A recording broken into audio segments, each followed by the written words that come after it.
Title: The Child Who Knew Too Much. It started with a simple sentence that made everyone in the room uncomfortable. One evening, while his parents were watching TV, 5-year-old Daniel walked into the living room and said, "Mom, when I was big before, I had a different family." His parents laughed. Kids say strange things all the time. But Daniel didn't stop. He began describing a house they had never seen, in a city they had never visited.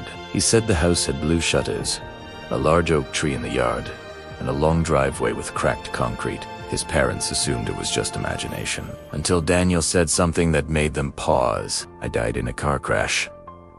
The room went silent. He explained that he had been driving home late at night when another car ran a red light. Then he pointed to his chest and said, "That's where it hurt the most."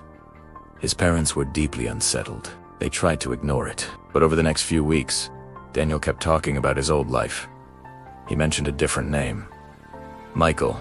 He said that was who he used to be. He described having a wife and a little girl. Then one day, Daniel told them the name of the town, a town located nearly 800 miles away. Curious and a little frightened, his parents decided to look it up. What they discovered shocked them. 8 years earlier, a man named Michael Reynolds had died in a late-night car accident.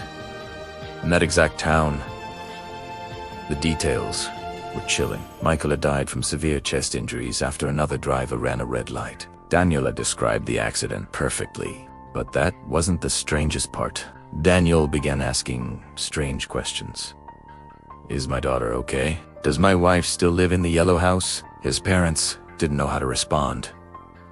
Finally, they made a decision. They contacted the family of the man who had died. At first, the family thought it was some kind of cruel joke, but curiosity eventually won. Months later, Daniel's parents drove him to that distant town. As they entered the neighborhood, Daniel suddenly sat up in the back seat. "That's my street." He pointed down a road none of them had mentioned. They slowly drove down the street. Then Daniel pointed again. "That's my house." A yellow house stood at the end of the block. The family who lived there stepped outside nervously. They had agreed to meet, but no one knew what to expect. Daniel climbed out of the car. He looked at the woman standing by the door and quietly said, "You're my wife." The woman froze. Tears filled her eyes. Daniel then walked straight into the house. Without hesitation, he moved down the hallway, turned left, and stopped in front of a desk. He pulled open a drawer. Inside was an old silver watch. Daniel picked it up.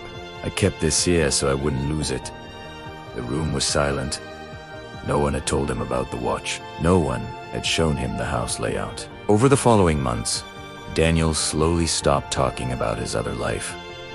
The memories faded, just like a dream.